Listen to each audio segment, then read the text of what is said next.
Hey there, so we're just checking out your scene here. I really like how you've done the atmosphere here, and you got those distant mountains, and the fog, and pathway and everything. You got a lot going on here.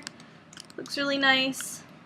One thing that you might want to look at is your water, because at the moment, you can see it down here. It's kind of sitting sort of right kind of halfway underneath the ground, so it's a little difficult to see. So you might want to just make a little divot here in the ground for your water to be placed in, because otherwise it's gonna not quite show up right. Alright, so you could just make a little valley there if you want to place that water.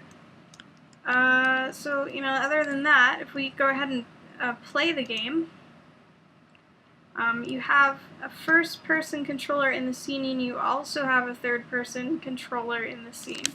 So you have two different controllers in the scene at the same time. So really, for this assignment, you just only want your third person and no first person. And you can see right now I'm in first person. Kind of defaults to this, and our third person guy is running in place like a crazy guy. Also, as I'm moving my first person controller, it's also affecting the third person controller as well, so that's kind of a problem. That's no bueno. So let's go ahead and get rid of this first person controller, because we don't really want that. Alright, I'm just gonna go ahead and delete it. Boop. And so now we should default to the third person. Okay, so now we're in control of the third person guy, but of course, like I said, he's running in place. No matter what he's doing, he just keeps running. And that has to do with the animation scripts. So when you grab your third-person controller over here in your hierarchy window, if you take a look in the inspector window, right down here where it says third-person controller script, we have, first of all, script, which we have right here, the third-person controller script that kind of runs the third person and tells him what he should be doing. And then we also have these little areas called idle animation, walk animation, run animation, and jump pose animation. And these contain the animation that you want your third-person controller to be carrying out.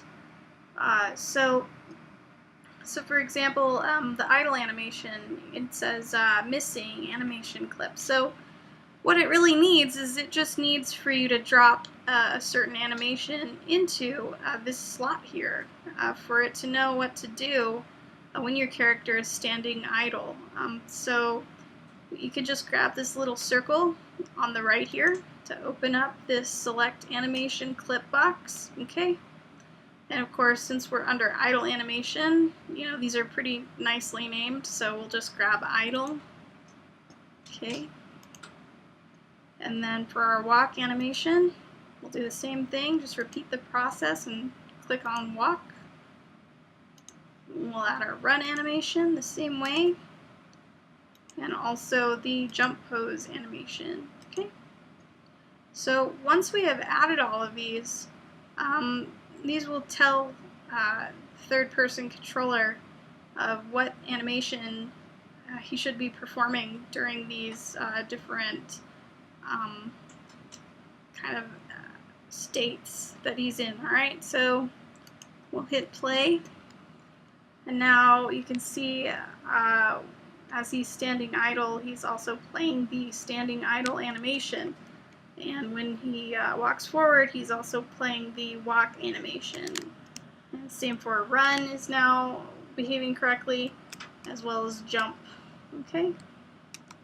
So you may notice, maybe he's just not walking quite fast enough, or the animation is off of how the ground is running, and all kinds of different things can be affected.